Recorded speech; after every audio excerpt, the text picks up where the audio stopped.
Hey everyone, welcome back. I'm back with another painting, and I have learned that I enjoy working on a larger scale. In this painting I use the Arches watercolor paper, 140 pound, and it is a 22 by 30 size. Before I apply the Lucas Acrylic paints to the paper, I do apply a good coat of gesso on the paper. The gesso adds some texture, which I enjoy in my paintings. For some reason, when I paint on a smaller scale, I just feel a bit restricted.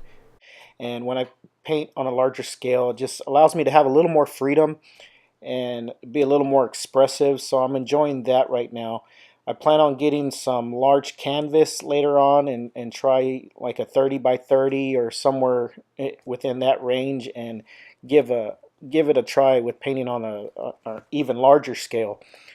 On this painting here, I really went in without any idea of what I was going to paint. I've been enjoying painting these somewhat abstract figures, so I'm trying to stick with that theme.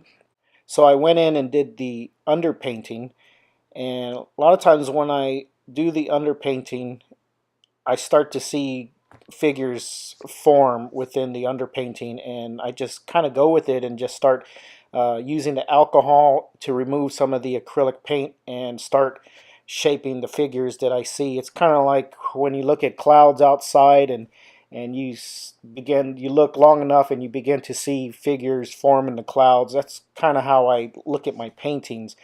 I put the gesso down first and I apply the colors that I want to work with. I usually have an idea of what colors I want to work with, and then I just kind of stare at it for a while and wait till I see something appear, and then I just go with it and run with it.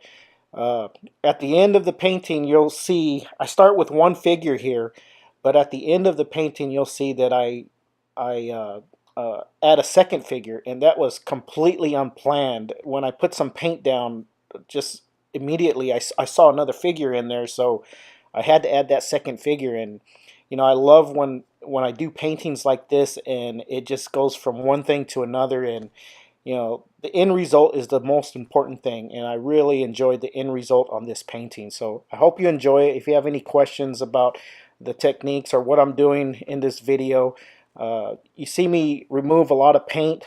I usually use alcohol. I spray alcohol on a rag or spray it directly on the painting.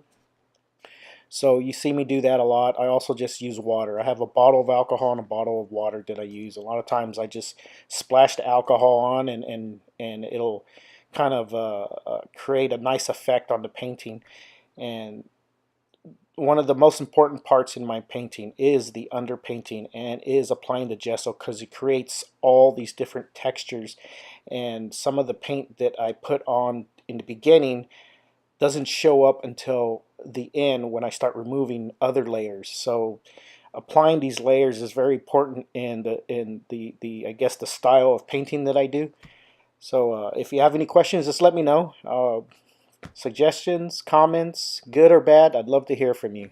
Thanks for watching. I hope you enjoyed this painting.